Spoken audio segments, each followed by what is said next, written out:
Assalamualaikum warahmatullahi wabarakatuh. Waalaikumsalam warahmatullahi wabarakatuh. Di sini kelompok 4 akan mempresentasikan materi pengantar ilmu bahan yang diampu oleh Bapak Yudi, yaitu materi SQUID atau Superconducting Quantum Interference Device.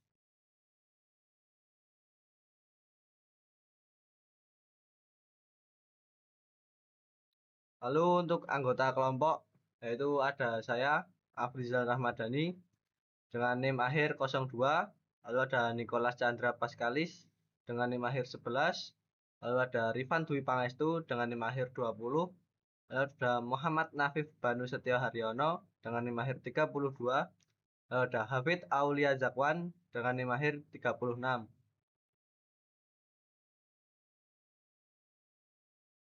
Apa itu SQUID?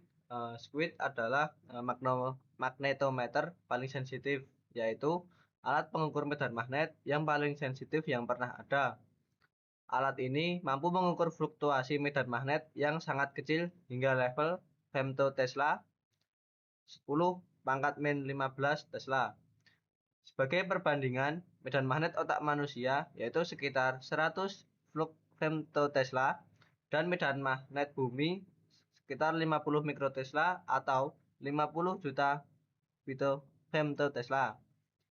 Namanya adalah singkatan dari Superconducting Quantum Interference Device, yaitu perangkat interferensi kuantum superkonduktor.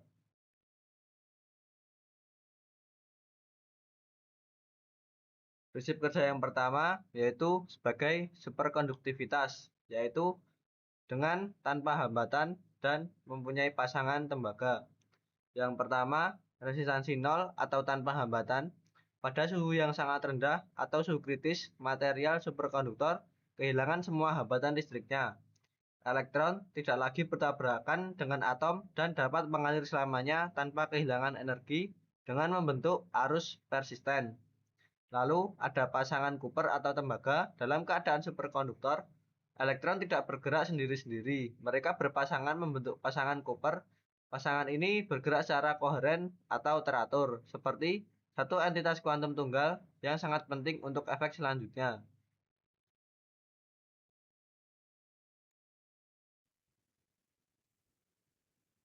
Selanjutnya ada prinsip kerja kedua yaitu efek Josephson yang disebut yaitu jantung kuantum squid. Ini adalah inti dari squid ditemukan oleh Brian Josephson. Sebuah sambungan Josephson atau Josephson junction adalah sandwich dari superkonduktor isolator tipis superkonduktor. Normalnya, isolator membentuk arus, tetapi karena efek terowongan kuantum atau tunneling, pasangan Cooper dapat menembus lapisan isolator tipis tersebut tanpa hambatan.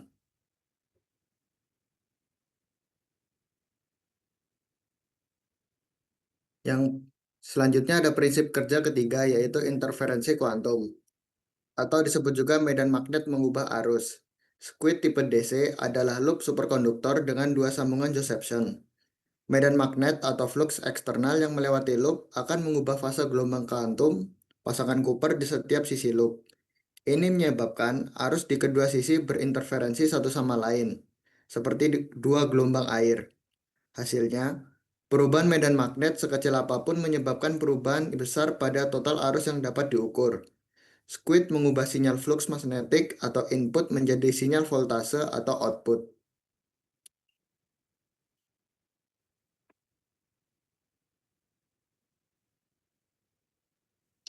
Baik, berikutnya yaitu ada jenis-jenis squid.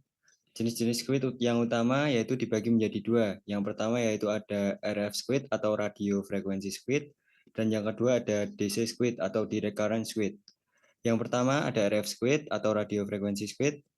Ciri-cirinya yaitu menggunakan satu sambungan Josephson, ditemukan lebih awal pada tahun 1964.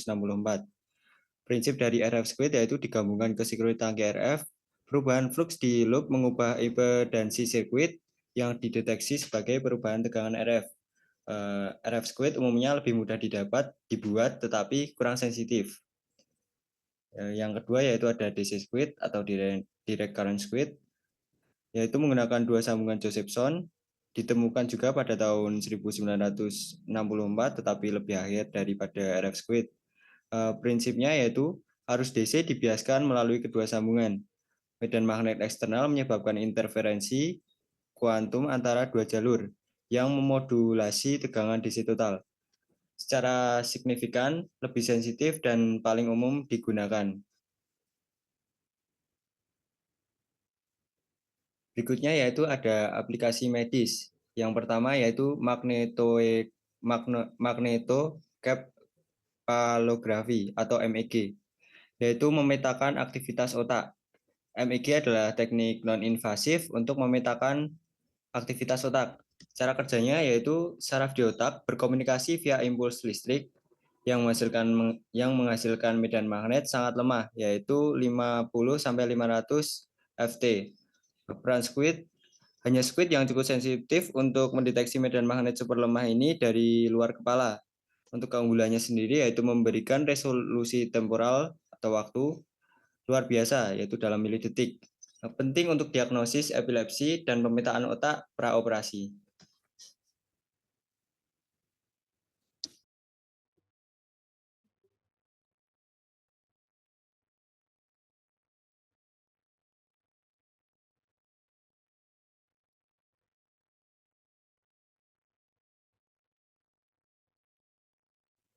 Selanjutnya, Mas Nafif.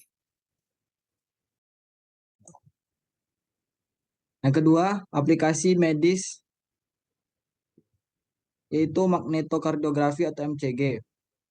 MCG adalah teknik untuk memetakan aktivitas jantung dengan cara mendeteksi medan magnet yang sangat kecil yang dihasilkan oleh aliran listrik pada jantung. Besarnya sekitar 50 pikotesla. Fungsi squid disusun dalam bentuk array yang kemudian ditempatkan di atas dada pasien. Sensor ini kemudian membuat peta medan magnet dari aktivitas jantung. Proses ini non-invasif atau tidak menyentuh tubuh dan tidak menimbulkan rasa sakit. Keunggulan MCG ini adalah kemampuan mendeteksi iskemia, yaitu kekurangan suplai darah ke jantung, serta aritmia, yaitu kondisi di mana detak jantung tidak normal, bisa terlalu cepat, bisa terlalu lambat, atau tidak beraturan, yang terkadang tidak terlihat pada EKG biasa. Proses ini juga non-invasif, tidak menyentuh tubuh dan tidak menyebabkan rasa sakit. Aplikasi di bidang lain yaitu pertama, di bidang fisika dan riset dalam eksperimen fisika partikel, pencarian materi gelap, dan studi mekanik kuantum diperlukan pengukuran medan magnet yang sangat kecil. Sensitivitas squid membuatnya menjadi alat yang sangat penting dalam riset fundamental. Yang kedua adalah geofisika. Squid digunakan untuk mendeteksi variasi medan magnet bumi untuk survei geologi, pencarian material, hingga memantau aktivitas seismik. Dengan sensor squid, para peneliti dapat mendeteksi anomali magnetik yang sangat lemah di dalam tanah. Yang ketiga adalah komputasi kuantum. Squid digunakan untuk membaca keadaan qubit pada superkonduktor. Karena qubit sangat sensitif, squid menjadi salah satu keadaan kuantum. Squid menjadi salah satu solusi terbaik untuk melakukan pembacaan keadaan kuantum secara presisi.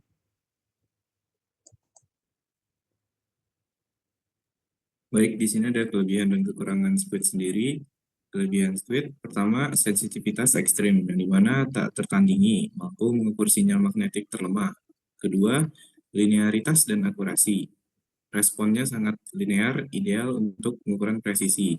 Yang ketiga, ada resolusi temporal yang tinggi, di mana dapat mendeteksi perubahan sinyal yang sangat cepat per milidetik. Yang terakhir ada kebisingan atau noise rendah, yang artinya memiliki tingkat kebisingan inheren yang sangat rendah. Kedua, ada kekurangan. Pertama, cryogenik, yang dimana harus didinginkan dengan helium cair sekitar 4,2 Kelvin atau minus 269 derajat Celcius, yang dimana ini sangat mahal, rumit, dan besar. Kedua, ada biaya yang tinggi, biaya perangkat dan sistem pendinginnya sangat mahal. Kedua, ada F3, ada perisai magnetik, sangat sensitif sehingga harus dilindungi dari medan magnet bumi menggunakan ruang berperisai magnetik atau MSR. Terakhir ada kerapuhan, di mana sambungan Josephson sangat rapuh. Next, Mas.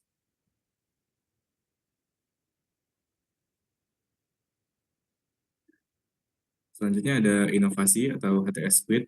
yang dimana squid superkonduktor suhu tinggi, singkat HTS. Inovasi besar adalah squid dari material high temperature superkonduktor, singkat HTS.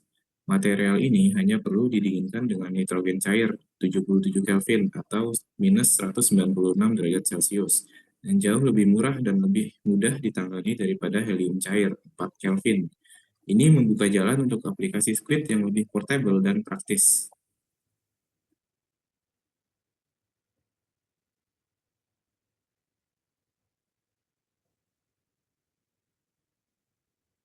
Baik, untuk kesimpulannya adalah squid adalah jembatan antara dunia makroskopik dan dunia kuantum, mengubah fenomena kuantum murni menjadi sinyal listrik yang dapat diukur. Squid tetap menjadi standar emas tak tergantikan untuk pengukuran medan magnet ultra lemah, dari memetakan pikiran manusia atau MEG hingga membaca qubit. Teknologinya terus mendorong batas sains. Inovasi HTS menjadikan masa depan yang lebih praktis dan mudah diakses.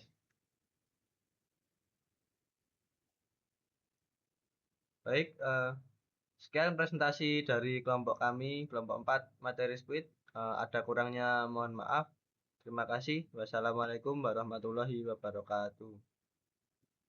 Waalaikumsalam warahmatullahi warahmatullahi wabarakatuh.